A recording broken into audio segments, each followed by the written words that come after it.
Hello, my name is Marty Thompson, League One Ontario at CanPL.ca. Pleased to announce and bring you an interview with Richie Jun, the new co-owner of Pickering FC, who will be back in League One Ontario starting in the 2022 season. Now, you may know Pickering FC rebranded from Durham United.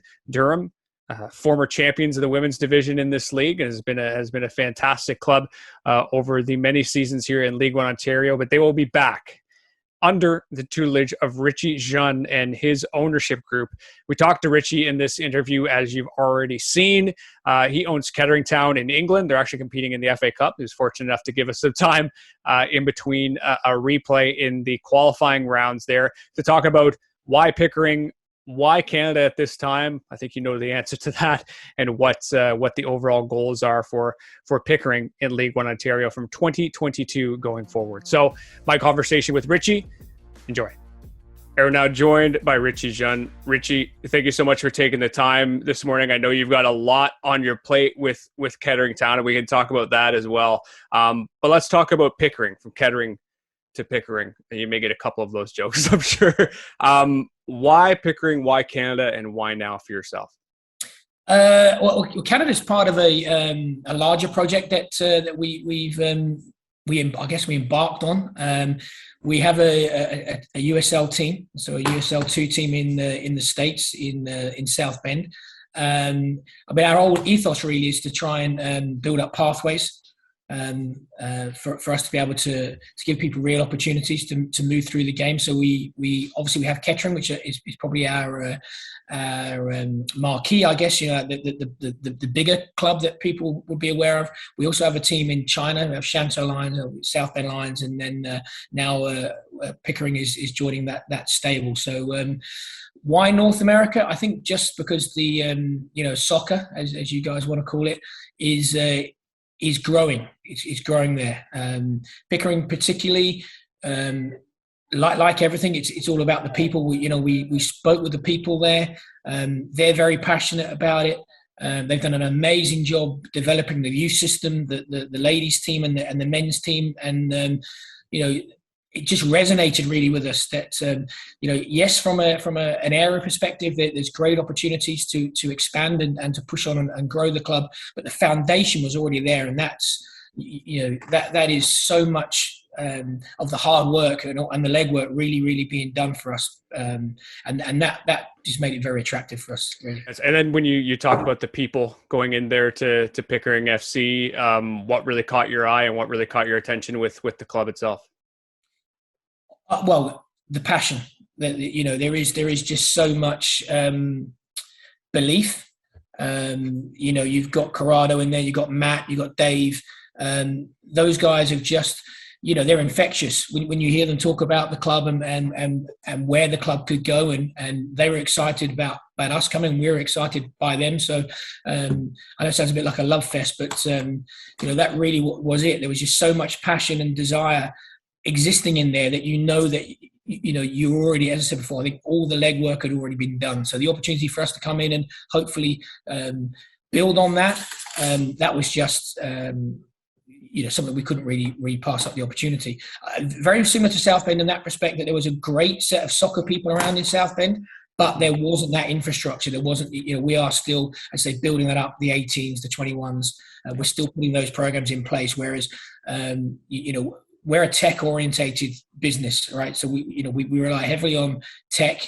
We developed some technology that allows us to track player progression and coach progression. From our perspective, it's about bringing coaches on as well as players. We don't want anyone to plateau.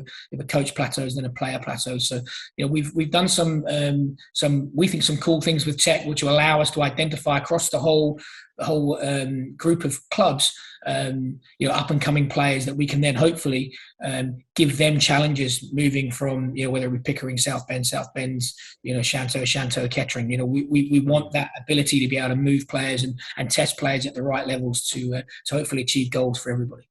The next question I'd written down was, what did you envision for the club, and give us some goals and stuff? I know you just mentioned the technology piece, but is there anything else, I'm sure you're obviously goal oriented at this point. Is there anything that you really want to achieve with this club right away? Well, we want to be competitive. I mean, I think that everybody wants that, right? We want to make sure that that we're competing. We want to make sure that if there are people inside the existing structure, so the youth setup that can make that step up, we're bringing as many local players through as we can. That's always a goal for us. We always like to rather than just bring talent in or parachute talent in from other places. If it is there, let's make sure we're identifying it early on and develop it so that can come through. So trying to make it as much homegrown as we can, that would be awesome for us as well. And then lay a foundation that makes the club sustainable. I mean, that's the key to everything at the moment. We see this week in the Premier League, the mountains of money that are coming into to that league, and that's not our business model. We don't have the pockets deep enough for that. But more importantly, we want Kettering is 150 years old next year. That's a fantastic milestone. We've been lucky enough to be able to, when we took over the club, there was a lot of financial problems there. So it took us a while to get them back on track, and they're actually now back to where we promised them we'd get them to. Where we achieved that last season, and now it's about kicking on and building.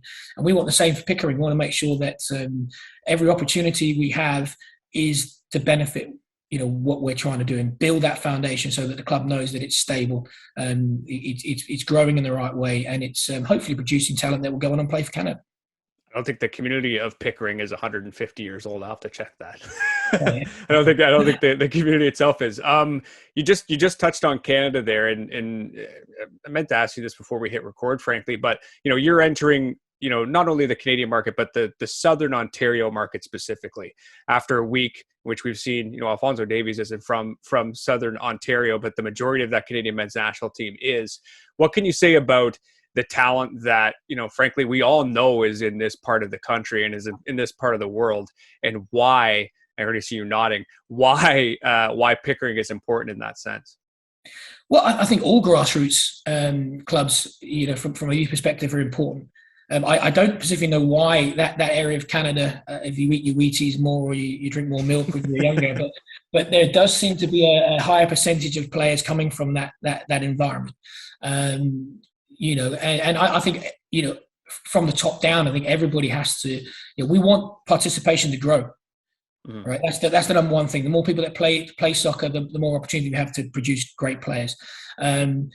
Pickering has done, I'll harp on about the tech again, but I think if we've got, I don't think it's about micromanaging and micro-monitoring, young players, but it's about trying to understand, where we're not doing as well as we should do, where can we improve, and having those types of technology around that they're going to help support the coaches so they can bring those players on. And we should be the first stepping stone for people to make national team.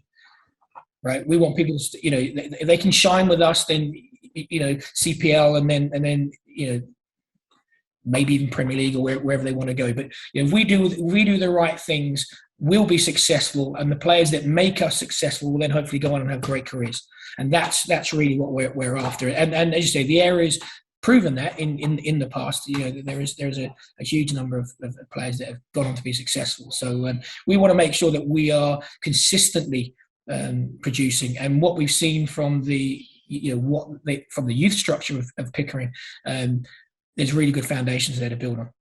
Quickly, before we let you go, Richie, just give us a taste for all the nerds out there about some of this tech you're talking about. Give us some tangible examples we could be seeing with Pickering FC. We do things like we integrate with the GPS. So there's a lot of GPS stuff that goes on there.